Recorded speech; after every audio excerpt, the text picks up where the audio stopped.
What's up, everyone? Welcome back to the channel. Before we get into tonight's story, if you're new here, go ahead and smash that subscribe button and hit the notification bell so you never miss an upload. And for everyone who's already part of the family, drop a comment right now telling me where you're watching from and what time it is in your location. Are you watching this at 2 a.m. during your lunch break? Let me know. It really helps the algorithm, and I genuinely love seeing where you all are from.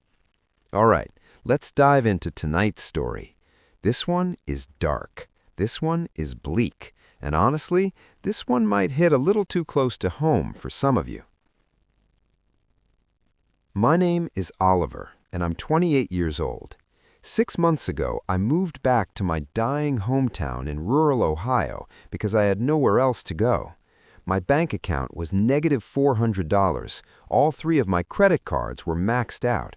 I was sleeping on my sister's couch and listening to her husband make passive-aggressive comments about grown men who can't get their lives together. So when I saw the Help Wanted sign in the window of the Walmart on Route 32, I didn't hesitate. I walked in, asked for an application, and was told to sit in the break room and wait for the manager. Her name was Dorothy. She was maybe 60, with steel gray hair pulled back so tight it looked painful. She wore a blue Walmart vest that was pressed and pristine, and she carried a clipboard like it was a weapon. When she sat down across from me, she didn't smile. She didn't introduce herself. She just looked at my application and said one word: "Tonight." "I'm sorry?" I said. "Can you start tonight? 10 p.m. to 6 a.m., $12.50 an hour. Stocking, cleaning, inventory management. You'll be alone most of the time." I should have asked questions. I should have wondered why she was hiring me on the spot, why she didn't check my references, why she seemed so eager to fill this position. But all I could think about was that negative $400 in my bank account and the way my brother-in-law looked at me over breakfast. "Yes," I said, "I can start tonight." Dorothy slid a laminated card across the table. It was thick, professionally made, the kind of lamination that costs money.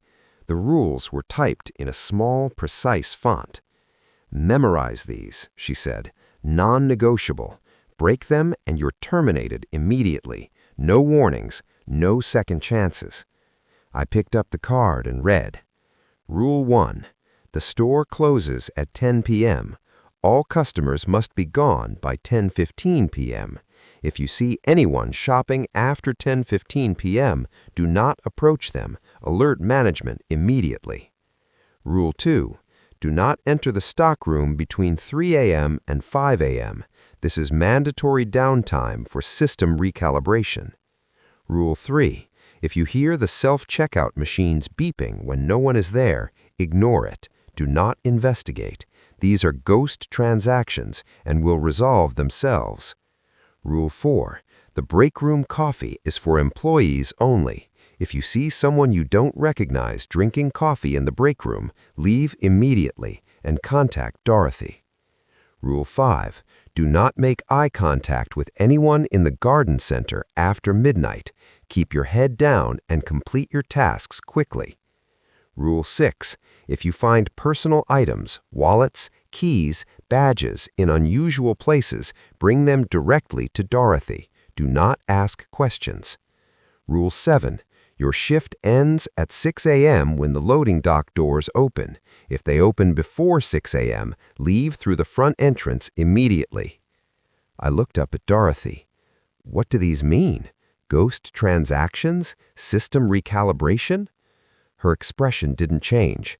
Psychological stress is common in night shift workers. Sensory distortions. Your brain will try to make patterns out of nothing. The rules exist to minimize liability and keep you focused on your job. Do you have any other questions? I had about 1,000 questions, but I also had negative $400 in my bank account. "No," I said. "Good. See you at 10. The first 3 weeks were fine. Boring, soul-crushing, but fine. The store at night was a different place. During the day, Walmart is chaos, screaming kids, people arguing over prices, the constant beeping of registers. At night, it's silent. The fluorescent lights hum like they're alive, a low electrical drone that gets into your skull. The air smells wrong, like old earth mixed with cleaning chemicals and something else, something organic, something rotting.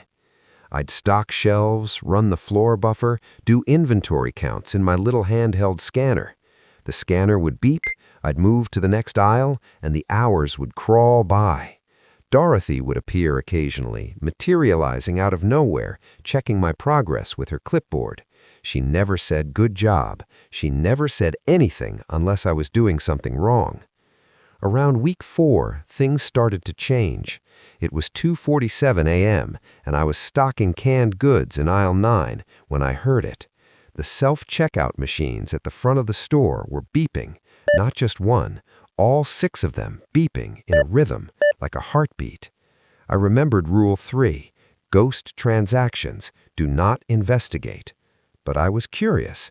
I walked to the front of the store and stood at the edge of the self-checkout area.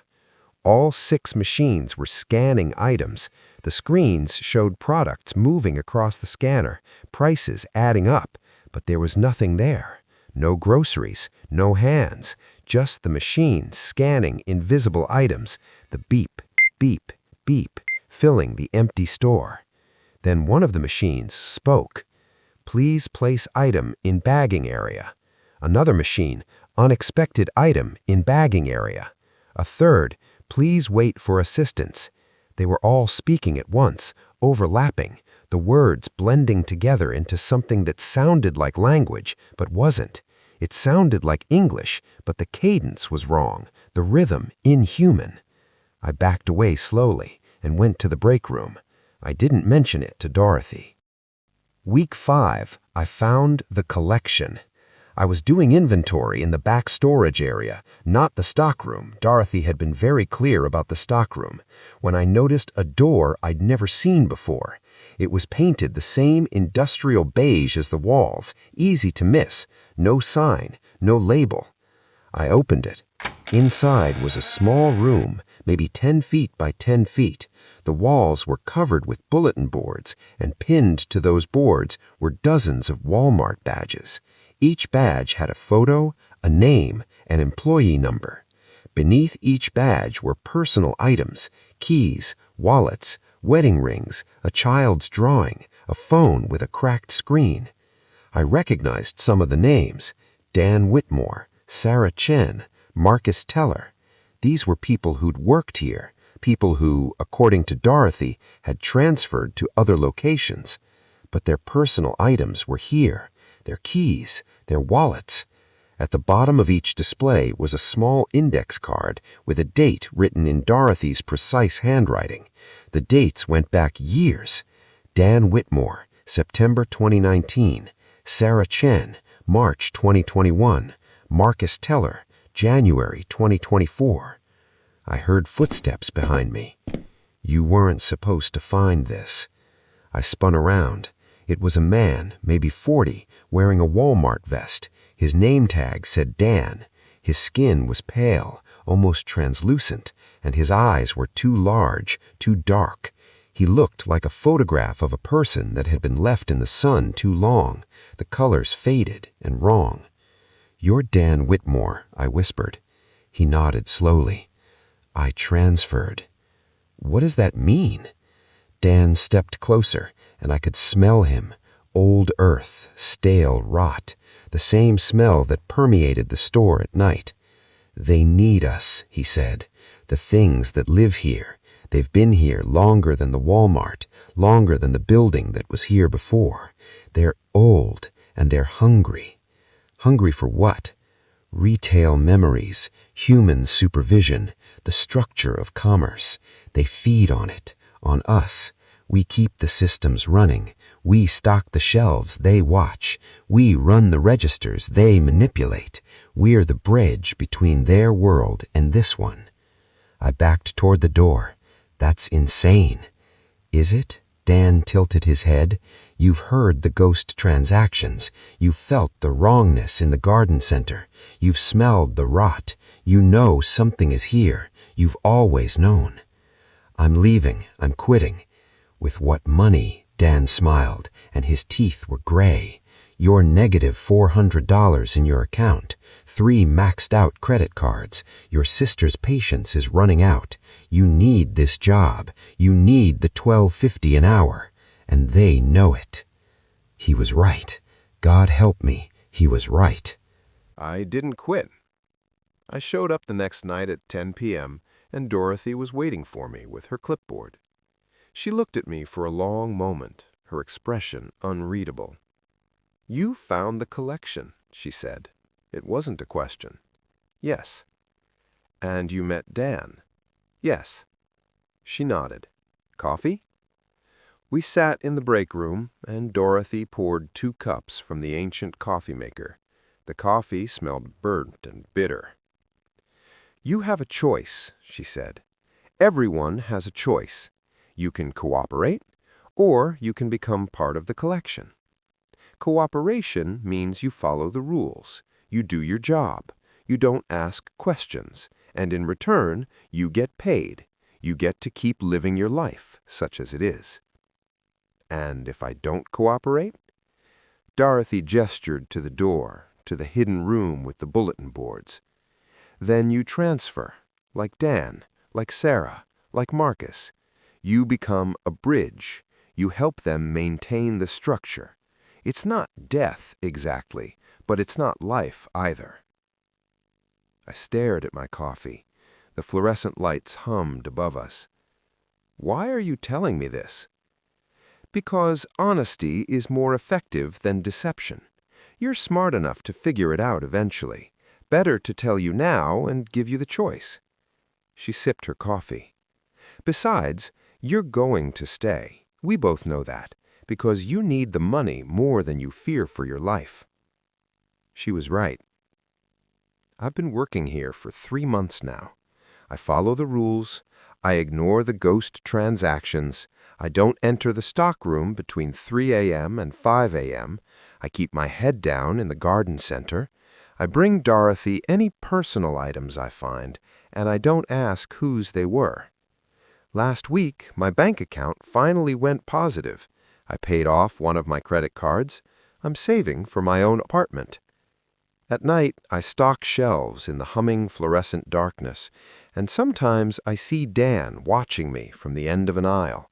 Sometimes I hear conversations in that almost English language coming from the self-checkout machines. Sometimes I smell the old earth and stale rot, and I know they're close, feeding on the retail memories, feeding on human supervision. But I show up at 10 p.m. every night. Because Dorothy was right. I need the $12.50 an hour more than I fear for my life. And that's the real horror, isn't it? If you made it to the end of this story, thank you for watching. If this one hit different, drop a like and let me know in the comments. Have you ever felt trapped by a job? Have you ever needed the money so badly that you ignored the red flags? Share your experiences below. And don't forget to subscribe for more stories like this. I'll catch you in the next video. Stay safe out there. Or don't. The entities don't really care either way.